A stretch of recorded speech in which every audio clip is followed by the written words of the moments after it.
Estamos en Daniel capítulo 11 y nos toca estudiar del versículo 11 al 24. Daniel 11 del 11 al 24.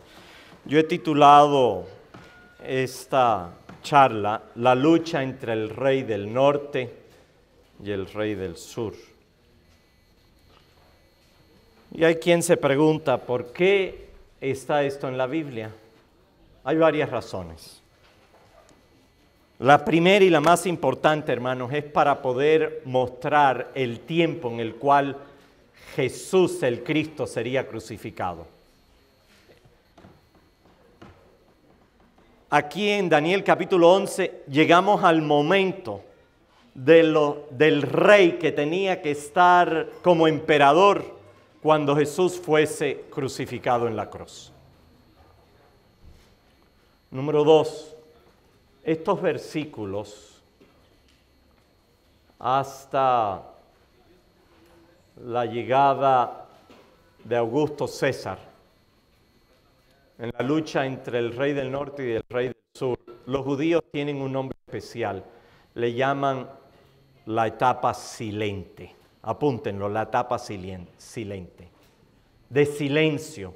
No había revelación de parte de Dios. El último profeta fue Malaquías y no hubo otro hasta Juan el Bautista. Hasta el tiempo de Juan el Bautista, cuando estaba Simeón y Ana, que se encontraron con María.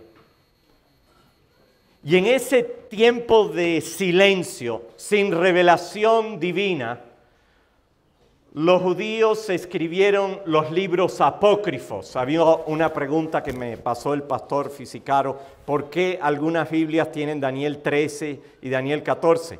Porque son apócrifos, son escondidos, no son reales, son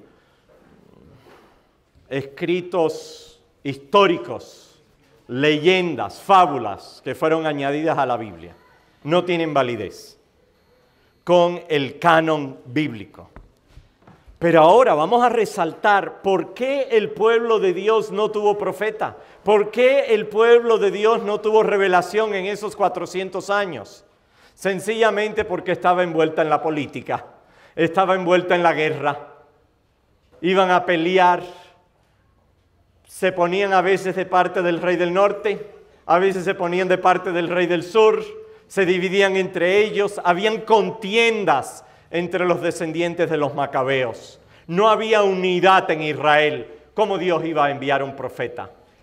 Estaban ocupados en las cosas del mundo. ¿Cómo iba a enviar mensaje divino? Habían despreciado las Sagradas Escrituras y se habían dedicado a especulaciones. ¿Cómo iba a enviar una revelación? Como muchos grupos independientes que toman estos capítulos de Daniel y se dedican a escribir su propio apócrifa, sus propias cosas escondidas, sin revelación divina. Fue la decadencia del judaísmo. Y Dios hizo un último intento con Juan el Bautista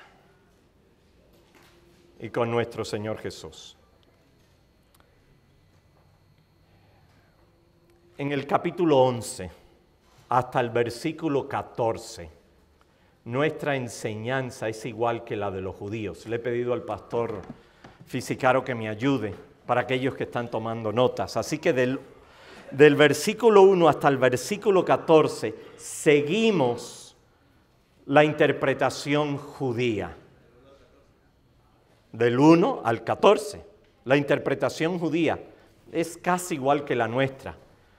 La misma que dan los adventistas, la misma que dan los protestantes, la misma que dan los católicos, la misma que dieron los judíos. Y es más, muchos eruditos dicen, este capítulo 11 está tan exacto con la historia que es imposible que Daniel haya podido escribir el libro de Daniel 600 años antes de Cristo, y por eso dicen que fue escrito en el segundo siglo, si tomas un curso en la Universidad de Teología o Religión. Pero no es así. Debo decir algo más. Los nombres de los Ptolomeos en Uriah Smith y Conradi y Haskell no concuerdan con los egiptólogos. Egiptólogos son aquellos universitarios que saben leer el idioma antiguo egipcio, los jeroglíficos, la forma cursiva también de escribir el egipcio. Cuando descubrieron la piedra de Rosetta, era en dos idiomas. Estaba en griego y estaba en egipcio antiguo, jeroglífico, y egipcio moderno, cursivo.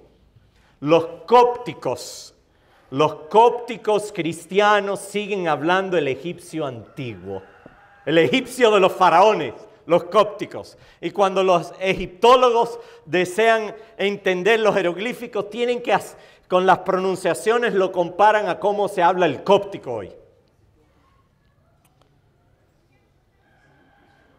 Así que yo he tomado los nombres de los egiptólogos, de acuerdo a la información moderna de la historia. Yo acepto lo que han escrito. Y no voy a dar los nombres exactos cuando llego al tiempo de Cleopatra, especialmente de los Ptolomeos que da Urias Smith y Haskell y Conradi. Estaban equivocados. No estaban equivocados a su siglo, sino que dieron los nombres de los Ptolomeos de acuerdo a su tiempo. Pero han aparecido nuevos Ptolomeos y por eso se han expandido los números de los Ptolomeos. Llegamos hasta el Ptolomeo 15, que fue hijo de Cleopatra. Bueno, vamos a hacer un resumen general. Y el que quiera en detalle, yo lo tengo escrito, me he estado de noche escribiendo, poniéndolo en castellano, para los que quieran leer con más detalle. Pero sí tenemos el deseo, el pastor Watts y mi persona, de sacar un nuevo comentario de Daniel y Apocalipsis, basándonos en Urias de Smith, basándonos en Haskell, basándonos en Conradi, basándonos en Price, basándonos en Ringelberg, pero actualizando según la nueva evidencia, como este libro que he estado leyendo, La subida y la caída del antiguo Egipto, y de otros egiptólogos, la historia del antiguo egipcio, que es dictado por el primer profesor que momificó a un ser humano desde el tiempo de los faraones. Vamos a la Biblia. Daniel capítulo 11, versículo 11. Y el pastor Fisicaro me va a ayudar. Daniel capítulo 11. Daniel 11, versículo 11 dice: por lo cual el rey del sur se enfurecerá y saldrá a pelear contra el rey del norte. ¿Quién es el rey del sur? Apunten el nombre: Ptolomeo. Siempre el rey del sur es Ptolomeo. Lo que varía es su nombre o su número. Siempre es Ptolomeo. Es Ptolomeo Filopator. Ptolomeo Filopator o Ptolomeo IV. Ptolomeo IV. Y dice, y peleará contra el rey del norte. Ptolomeo es de Egipto, el rey del norte es del norte. Ahora, ¿cómo sabemos que Egipto es el rey del sur? Porque Daniel 11:8 dice, y aún los dioses de ellos, sus imágenes fundidas y sus objetos preciosos de plata y oro, los llevará a Egipto. Egipto es el rey del sur. Tengamos esto es muy importante hasta el fin del tiempo. El rey del sur siempre es Egipto, el rey del norte siempre es Siria. Y cuando Roma se convierte en el rey del norte, tiene que tomar Siria. Y yo creo que Estados Unidos se va a tomar Siria para convertirse en el nuevo rey del norte. Pero eso se lo dejo al pastor Pablo, que le tocó a él esos versículos. Ahora, el rey del norte, ¿cómo se llama ahora? Se llama Antíoco. Casi todos se llaman o Antíoco o Seuluco. Antíoco o Seuluco. Antíoco. Este es Antíoco III, Antíoco el Magno, en el versículo 11 y el versículo 12. Así que pongan, Daniel 11 y 12 se refiere a la pelea entre estos dos reyes. Uno del norte, que se llama Antíoco III, el del sur, que es Ptolomeo IV. Y pelean en una batalla. Escriban el nombre de la batalla se llama Rafia. La batalla de Rafia se llevó a cabo en Palestina. Entre estas luchas del norte y del sur se enfrentaban en Palestina por siglos, hermanos, siglos. Los faraones salían todos los años a pelear contra Siria, a quitarle tierras, a traer esclavos, a traer oro. Salían a cobrar la renta y a tomar territorios. Los faraones, ¿no? Antes de Ramsis, de las dinastías 19ª, 18ª, desde el principio. Siempre hubo pelea entre el norte y el sur. Así que la batalla fue en Rafia. La Biblia nos dice que el rey del sur se enfurecerá y saldrá y peleará con el rey del norte y pondrá en campaña una gran multitud, pero será derrotado. ¿Quién fue derrotado? El rey del norte fue derrotado, no el del sur. El sur, si quieren, esta batalla tomó lugar en el año 217, así que 217 antes de Cristo. No tienen que apuntar los números, pero se los voy a dar. Egipto tenía 70,000 soldados y Siria tenía 62,000. Habían además 5,000 jinetes en Egipto, jinetes de a caballo, con sus carrozas, y el norte tenía 6,000 jinetes de a caballo, y Siria también tenía 102 elefantes. Es fascinante, llevaban elefantes para pelear. Hermano Douglas es de India, allá hay elefantes. Me dijo que si yo iba a Sri Lanka me iba a llevar a montar en elefante. Y cumplió su palabra, monté elefante. Y no es tan cómodo montar elefante como montar camello o caballo o burro o mula. El elefante es muy dura su piel, pero los usaban para pelear. Y dice la Biblia, y al llevarse la multitud se elevará su corazón y derribará a muchos millares, mas no prevalecerá. Antíoco III perdió 10,300 soldados, murieron, 10,000 muertos, 10,300 muertos. Y el faraón Ptolomeo IV se llevó 4,000 soldados esclavos. ¿Sabe qué les tocaba a esos 4,000 soldados? Cuando llegaban a Egipto iban a ser esclavos. Esclavos como los judíos fueron esclavos. Urias Smith dice que hubieron 14,000 muertos, pero yo sigo al historiador Polybus, que fueron 10,000 muertos y 4,000 rehenes.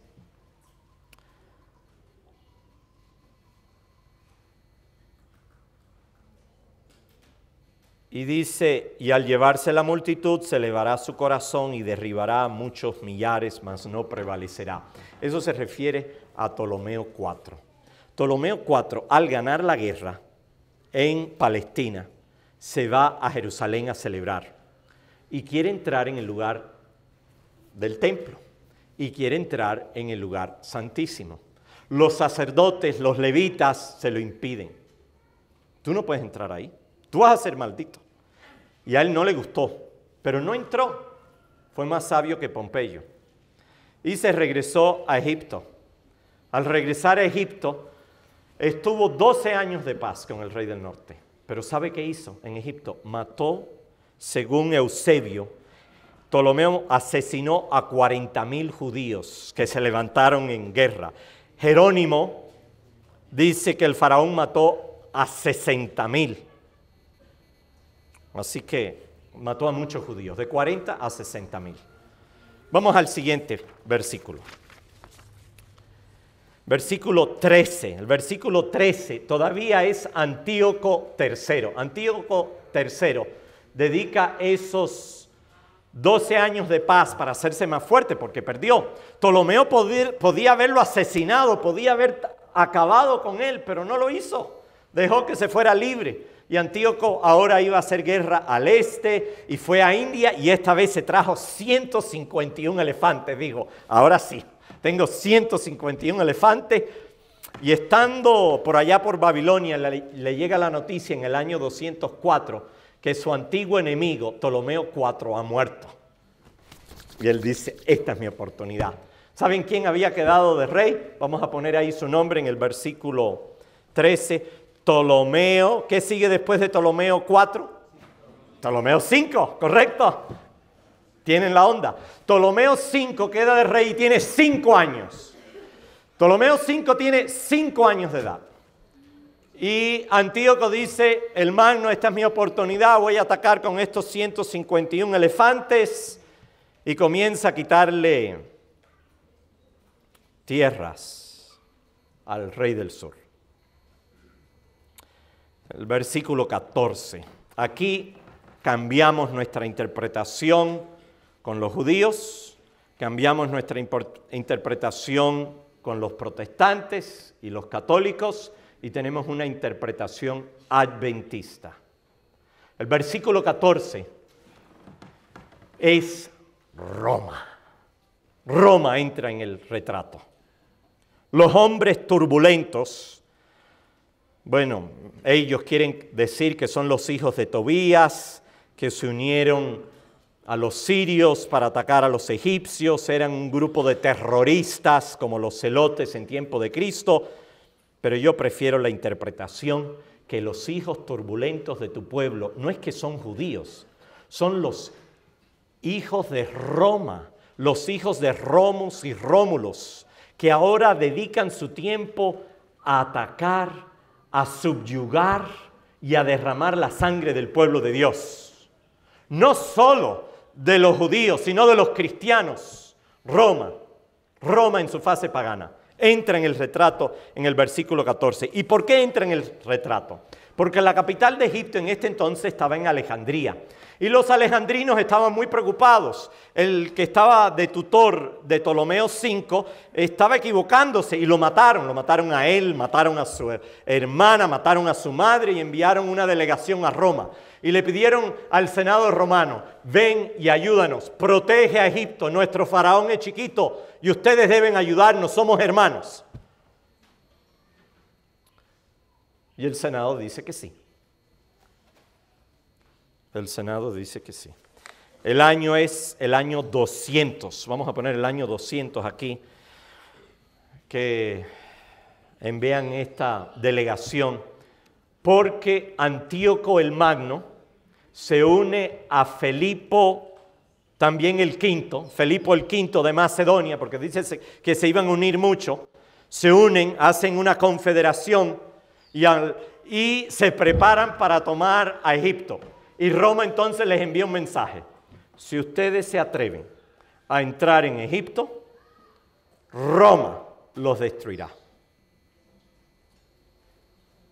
Antíoco entonces se dedica a quitarle tierras a Egipto, vuelve a tomar Palestina, le quita otras tierras. Y los romanos son muy astutos. Divide y vencerás. Ellos deciden atacar a Macedonia. Y Antíoco de Siria no lo defiende. Vamos al versículo 15. Y vendrá pues el rey del norte, levantará baluartes y tomará la ciudad fuerte. Las fuerzas del sur no podrán sostenerse, ni sus tropas escogidas, porque no habrá fuerzas para resistir. Este todavía es Antíoco III. Así que en el versículo 15 es el rey del norte, sigue siendo Antíoco III. La ciudad fuerte es Sidón, la ciudad en el mar, la ciudad costera. Sidón, Tiro y Sidón que aparecen en la Biblia, que Jesús llegó hasta las orillas de Tiro y Sidón siglos posteriores a predicar. Esa es la ciudad fuerte. Y los historiadores nos dicen que de Egipto el rey del sur envió al famoso general Scopas con 10,000 soldados y se enfrentaron en la guerra del Jordán. Y Antíoco lo destruyó, ya estaba más fuerte. La Biblia dice que iba a desquitarse con el rey del sur. Y luego Scopas corrió y se escondió dentro de Sidón con sus 10,000 soldados. Y Antíoco III rodea y sitia Sidón. Egipto vuelve a enviar más tropas para defender a sus egipcios y son destruidos. Roma simplemente dejó que Antíoco actuara siempre y cuando no entrara en Egipto. Pasamos al versículo 16. Así que la fortaleza del versículo 15 es Sidón, la guerra de Sidón. Antíoco III está ganando, como decía la profecía. Ahora en el versículo 16 trata de Pompeyo, el gran general Pompeyo, amigo de Julio César. El invasor hará su voluntad y no habrá quien se le pueda enfrentar. Aquí dice invasor, este es Roma, los hijos turbulentos de tu pueblo. Y se establecerá en la tierra hermosa. ¿Cuál es la tierra hermosa?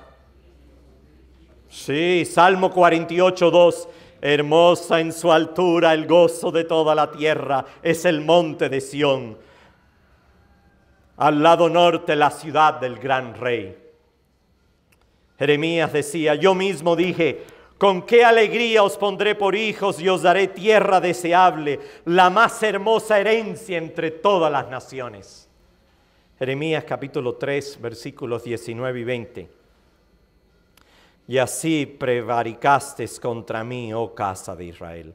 En el año 63, vamos a poner el año 63, Pompeyo llega a Israel y hay dos hermanos que están en disputa por la corona y el sumo sacerdocio. Estos dos hermanos se llaman Hircano y Aristóbulo. Eusebio nos dice que Pompeyo se enoja contra Aristóbulo. Hay guerra entre Pompeyo y los judíos. Y Aristóbulo es enviado en cadenas a Roma y deja que Hircano sirva de sumo sacerdote. Pero ahora, algo sucede. Josefo nos dice en las antigüedades de los judíos que Pompeyo también quiso entrar en el templo.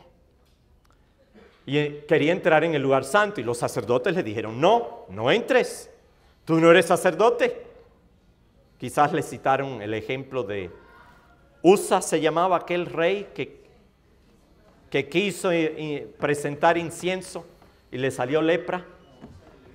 Usa el levita. Urías entonces. Busquen ahí en la Biblia, a ver que ustedes son pastores. Busquen el nombre. ¿Es Usa o Urías?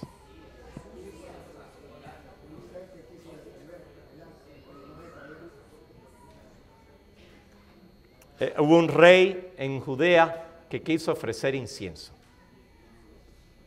y le cayó lepra. Quizás le citaron eso, no sé. Pero la cuestión es que Pompeyo, como dice la Biblia, se establecerá en la tierra hermosa, hará su voluntad y tendrá poder para destruirla. Fue Pompeyo el que destruyó los muros de Jerusalén, los redujo, los destruyó. Como símbolo que Israel había destruido espiritualmente la ley de Dios, que es el muro espiritual que nos rodea. Pues Pompeyo lo destruyó y Pompeyo entró dentro del lugar santísimo. Levantó el velo y entró ahí. ¿Qué vio? ¿Qué vio? Hermano Raúl, nada. Ahí no había nada. No había arca. El arca de pacto había sido escondido por Jeremías. Y no había nada. Y mientras Cristo estaba en la tierra, el lugar santísimo no tenía algo. Estaba vacío. ¿Por qué?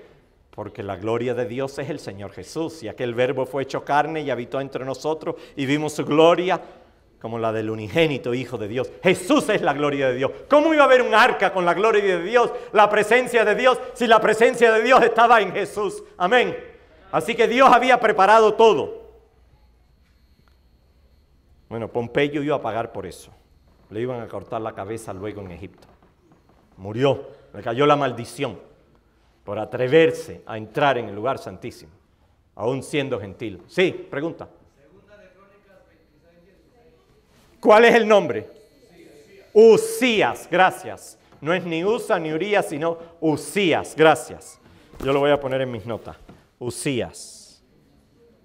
Ese era el nombre. Y si van a Jerusalén, van a encontrar una placa que descubrieron. Aquí está enterrado Usías. Tenemos evidencia arqueológica que Usías existió y no fue enterrado con los reyes, sino en otro lugar porque tenía lepra. ¿Alguien levantó la mano? ¿Sí?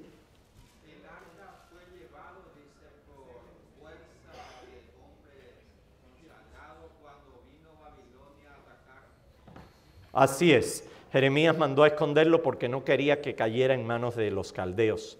Los judíos dicen que está escondido en una de las cuevas debajo del templo. Y una vez comenzaron a hacer investigaciones de arqueología debajo del templo, y los árabes musulmanes protestaron. No sabemos dónde está. Tenemos que seguir, si no se me va el tiempo. Estamos en el versículo... Hombres turbulentos. Estamos en el 16, Pompeyo. Muy bien. Vamos al otro. Versículo 17. Aquí tenemos a Cleopatra. Esta es Cleopatra. Cleopatra número 7, porque hubieron muchas Cleopatras. La hija de Cleopatra se llamaba Cleopatra. La madre de Cleopatra se llamaba Cleopatra. Y la madre de ella se llamaba Cleopatra. Así que es Cleopatra la 7, según los egiptólogos modernos. Dice el versículo 17, afirmará luego su rostro para venir con el poder de todo su reino y hará con aquel convenios y le dará una hija de mujeres para destruirle, pero no permanecerá ni tendrá éxito. Cleopatra. Podríamos dedicar toda la hora a hablar solo de Cleopatra. Según Plutarco, Cleopatra era pelirroja. Era una mujer muy bella. Era muy astuta, hablaba el idioma antiguo de los egipcios y sabía leer, había sido educada. Era la hija de Ptolomeo, anoten bien, Ptolomeo XII. Y ella se consideraba a sí misma como la diosa Isis, la hermana de Osiris, y hacía gran pompa y despliegue en sus vestimentos y se hacía presentar como una diosa egipcia. Muy sabia. Tuvo 3 grandes colegas, Pompeyo, Julio César, quien fue su amante, y Marco Antonio, que fue su amante. Y quiso tener también a Augusto, que fuera su amante, pero Octavio no. Ya había tenido muchos hijos con los otros, ya no. Su sensualidad no lo convenció. Dice que era hija de mujeres para destruirle y entraría en convenios. Y es verdad, ella hizo convenios. Convenios con Pompeyo, convenios con Julio César, convenios con Marco Antonio. Ahora Roma entró en una guerra civil. Pompeyo y muchos senadores le tenían miedo a Julio César porque estaba ganando mucho éxito. Y le hizo la guerra a Julio César. Julio César dijo de Pompeyo: Pompeyo puede ganar batallas, pero no puede ganar la guerra. Julio César sabe ganar guerras. Aunque perdía una batalla, Julio ganaba la guerra. El héroe de Julio César fue Alejandro el Magno. Ese era su héroe. Ganó, según Conradi, 500 batallas. Dominó 500 ciudades y ganó 1000 batallas Julio César. Y Pompeyo se escapó de la guerra que hubo de la batalla en la cual él perdió, va a Egipto, Alejandría, desemboca y ahí uno de sus propios oficiales le corta la cabeza a Pompeyo. Y le tienen la cabeza para enseñársela a Julio César, que lo viene siguiendo. Llega Julio César y le presentan la cabeza de Pompeyo. ¿Recuerdan la historia de Juan el Bautista? Cortaron la cabeza y se la presentaron a Herodías.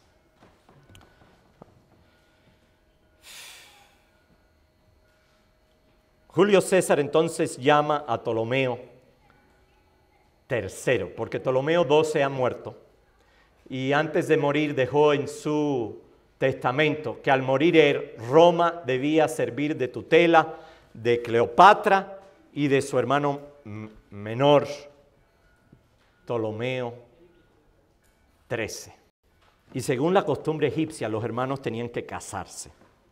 Cleopatra terminaría casándose con 2 de sus hermanos menores, porque en la mujer está la prueba de la sangre real. Del hombre se puede dudar, pero de la mujer no. Por eso los judíos dicen, ¿tu mamá es judía? Si tu mamá es judía, tú eres judía, porque nunca hay duda de la madre. Y según los egipcios, la sangre real se transportaba por la madre. Por eso ves todos estos generales en la historia de Egipcio. Yo he llevado varios cursos de egiptología en la universidad. Siempre querían casarse con una mujer de sangre real, sangre de faraones, para ellos establecerse. Y los Ptolomeos se casaron, Ptolomeo XIII, el hermano se casó con Cleopatra y ella estaba en pugna con su esposo hermano. La habían echado fuera de Alejandría, pero Cleopatra es muy astuta. Tenía 21 años. Se enrolló en una carpeta, en una alfombra, y la trajeron a Alejandría. Se había escondido fuera de Egipto, la habían echado fuera, regresó enrollada en una alfombra y con el mensaje que esto era un regalo para Julio César, que estaba en el palacio. Le traen la alfombra, abre la alfombra y sale una bella pelirroja de 21 años, desnuda en la presencia de Julio César, según algunos. Y Julio César, de 52 años, entra en convenio con Cleopatra y tiene un hijo. Y ese hijo es Ptolomeo XV. Ptolomeo XV, porque Ptolomeo XIII y Ptolomeo XIV son los hermanos menores de Cleopatra. Y Julio César decide llevarse a Cleopatra para Roma. Y Roma está en protesta. La esposa de Julio César está escandalizada. Su nombre es Calpurnia. Vamos al versículo, ¿cuál toca? El 18 y 19. En el versículo 17 tenemos a Cleopatra y a Julio César. Y ahora en el 18 y 19, Julio César. 18 y 19 son Julio César. Julio César sale de Egipto y se va a tomar las costas. Como dice aquí, volverá después su rostro contra las costas. ¿Qué es costas? ¿Cuáles costas? Contra España, contra el norte de África, donde estaban los colegas y asociados de Pompeyo. Y los destruye a todos, destruye los ejércitos que quedaban de Pompeyo en el norte de África, los que quedaban en España, y regresa, dice la Biblia, volverá después su rostro a las cosas y tomará muchas, mas un príncipe hará cesar su afrenta. Ese príncipe, yo creo, lo que dice Haskell, el pastor Stephen Haskell, que es Brutus. Apunten, Brutus, Bruto. ¿Quién era Bruto? Bruto era un general de los romanos, estaba de parte de Pompeyo. Julio César le ganó al ejército de Brutus y lo perdonó. Julio César perdonó a muchos que estaban con Pompeyo. Quería la unidad. Y dice que volverá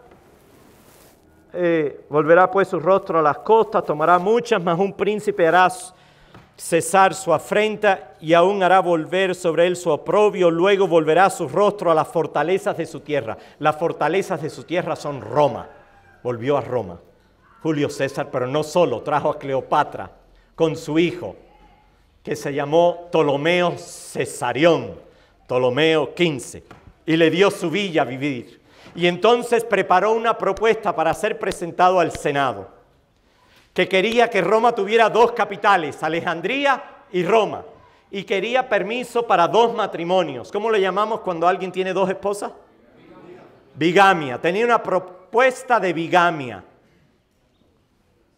Pero la Biblia dice, mas tropezará y caerá y no será hallado. El Senado le dijo a Julio, vamos a nombrar el 5º mes del año en tu nombre, Julio. Y hay quien va a decir, hermano, y él se equivocó. ¿Cómo va a decir que julio es el 5º mes? Julio es el 5º mes en Roma. Y muy fácil de probar. Septiembre era el 7º, octubre era el 8, noviembre era el 9, Diciembre de Deca era el 10º, el último mes del año fue febrero, siempre. Y el 5º mes en el cual había nacido Julio, por una cesárea, le pusieron Julio. Después vendría Augusto y el Senado, vamos a nombrar el 6º mes en nombre tuyo, porque tú naciste en agosto, le pusieron agosto. Le quitaron los días a febrero y se los dieron a julio y agosto. La noche antes de morir, o el día antes de morir, Julio César. Julio César muere el 15 de marzo. Hay que poner esa fecha ahí. El 15 de marzo del año 44.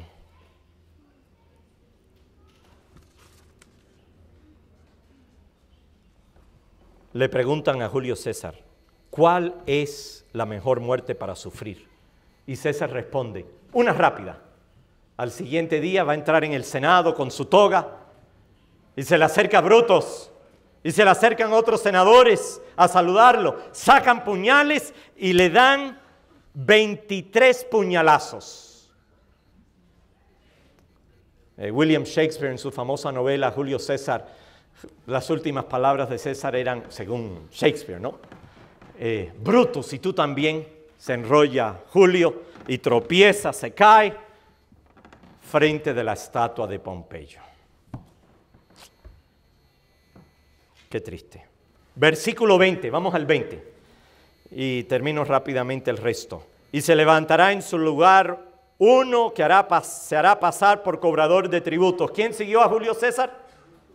Augusto César. Este es Augusto César, hermanos. Esto es increíble. Que la Biblia haya profetizado desde el tiempo de Daniel que vendría un emperador que sería cobrador de impuestos, que haría un censo en todo el mundo. ¿Por qué? Para saber cuántos soldados podía tener, para saber también cuántos posibles enemigos podrían ser levantados en una rebelión y en una guerrilla en su contra, cuál era la máxima capacidad para preparar sus legiones.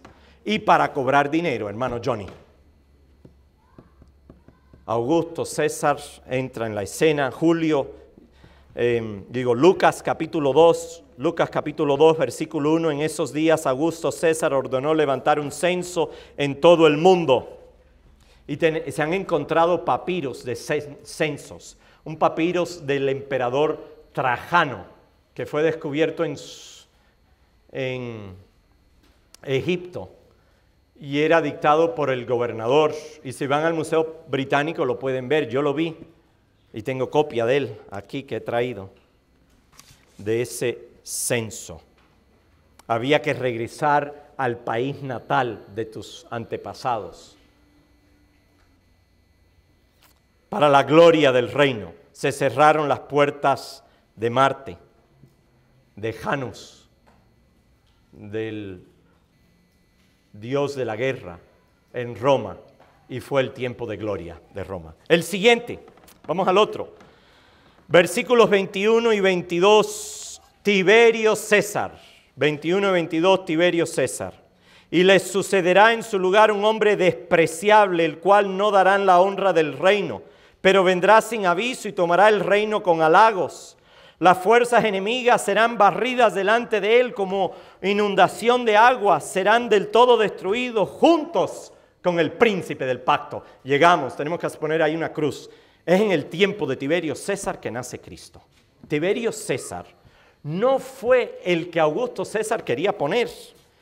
Y me pareció fascinante leer que Augusto César se casó 3 veces, quizás tratando de tener un hijo. Como Enrique VIII de Inglaterra, que tuvo 7 esposas. Y todo lo que tuvo era hijas. Y nombró a su yerno, Marcelo, como heredero del trono del emperador, pero él murió. Entonces nombró a un general muy capacitado, Agripa. No lo vamos a confundir con Herodes Agripa. Herodes Agripa lleva el nombre Agripa debido a este otro Agripa, que era un gran donante también de grandes construcciones que mandaba hacer en Grecia, en Roma. He visto construcciones financiadas por Agripa. Y este general Agripa muere también. Entonces Augusto nombra a los 2 hijos de Agripa y ellos también mueren. Algunos dicen que Livia, la tercera esposa de Augusto, envenenó a los 2 hijos de Agripa. Y Augusto estaba viejo, ya estaba cansado, y tanto le da la gota de agua a la piedra que hace un hoyo, y Livia convenció a Augusto: pon a mi hijo, adóptalo como tuyo, y ponlo de heredero al trono. Se cumple lo que dice la profecía: llegó sin avisos, ya siendo grande Tiberio, fue nombrado heredero. Y Tiberio decía: ay no, cuando hablaba con el Senado, no vayan a ponerme a mí, es un cargo muy alto, debemos compartirlo con otros, con engaño. Dice Conrad: y Tiberio mostróse irresuelto por largo espacio de tiempo de aceptar el cargo de emperador. Aparentó tener por cosa deseable compartir tan pesado cargo. Actuó con astucia y con arte. Pero el Senado se dio cuenta que Tiberio era tremendo general. Había conquistado las tierras de Germania, de Armenia, de Partia, había sido general del ejército, o sea, había arriesgado su vida en la batalla y ganaba batallas, Tiberio. Y fue en su tiempo que murió el príncipe del pacto, el príncipe de la ley de Dios, nuestro Señor Jesucristo. En Lucas capítulo 3, versículo 1, en el año 15 del gobierno Tiberio, Jesús comenzó su ministerio. Alrededor del año 18 moriría Cristo. Versículos 23 al 24, y con esto termino. Aquí nos distanciamos de Urias Smith y seguimos el paralelo de Haskell. Urias Smith se regresa al pasado y dice que hubo un convenio en el año 163 entre los judíos y Roma, y es verdad, de que Israel iba a ser amigo de Roma. Pero yo prefiero la interpretación de Haskell, que dice que aquí está Constantino. Dice: y después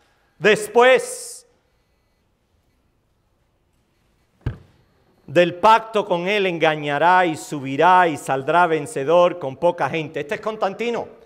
Constantino, que salió de Inglaterra con poca gente y llegó a ser emperador. Dice: estando en la provincia en paz, en abundancia, entrará y hará lo que no hicieron sus padres. ¿Qué no hicieron los padres?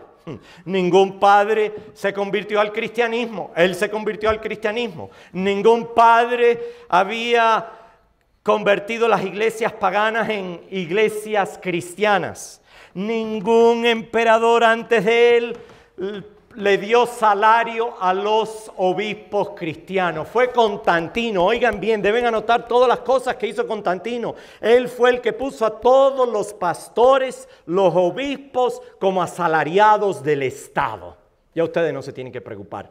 El Estado les va a dar dinero. Les dio iglesia. Fue Constantino que mandó hacer copias de la Biblia. No fue todo malo. Hacer copias de la Biblia.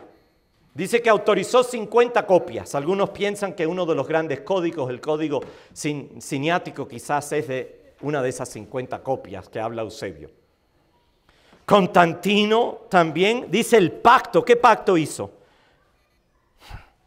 Dio el edicto de Milán, 313. El edicto de Milán, libertad de religión.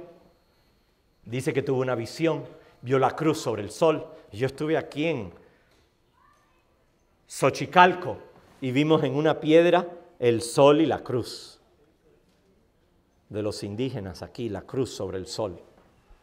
Y Constantino, cuando tuvo esa visión, oyó las palabras in hoc signo vences, IHS, que es lo que es impreso sobre la hostia, IHS, con este signo vences, que tuvo Constantino. Trajo todo el paganismo dentro de la iglesia cristiana. Es más, invitó a todos los cristianos a entrar al ejército. Ya no les iba a poner la condición que tenían que ofrecer incienso a los ídolos antes de servir. Los cristianos ahora comienzan a ser soldados con Constantino. Y le da otra libertad a los cristianos. Ustedes pueden divorciarse. Permite el divorcio y recasamiento en Roma. Y da otro edicto más, el edicto de la primera ley dominical en el año 321. Al sol Dios invictos, al Dios sol invincible. Pero no ahí, hizo tantas cosas. Llamó al primer concilio ecuménico, lo que no hicieron sus padres. Botín y despojos y riquezas repartirá a sus soldados. Es verdad, dividió las tierras de Italia y se las dio a sus generales, a sus soldados. Al que le había servido en la guerra, él les daba tierra. Y contra fortalezas formará sus designios. Contra fortalezas, contra Roma. Mudó la capital, la sacó de Roma y la llevó a Constantinopla y comienza el imperio bizantino en el año 330. Pero antes, en el 325, hace el concilio ecuménico. Llegan a ese concilio 318 obispos. Recuerdo al pastor Andrew Barish que decían que esos obispos que venían de diferentes tierras, algunos venían mancos, otros venían cojos, otros venían ciegos, otros venían quemados sus caras porque habían sufrido la persecución de los emperadores. El concilio de Nicea. El concilio de Nicea, que se establece el credo apostólico, se rechaza la doctrina de Arrio en el año 325.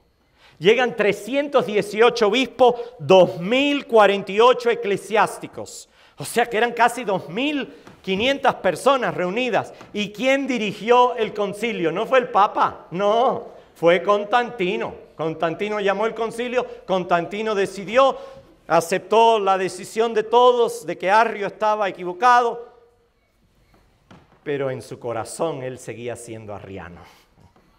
Y fue bautizado pocos días antes de su muerte. Y dice un tiempo es 360 años.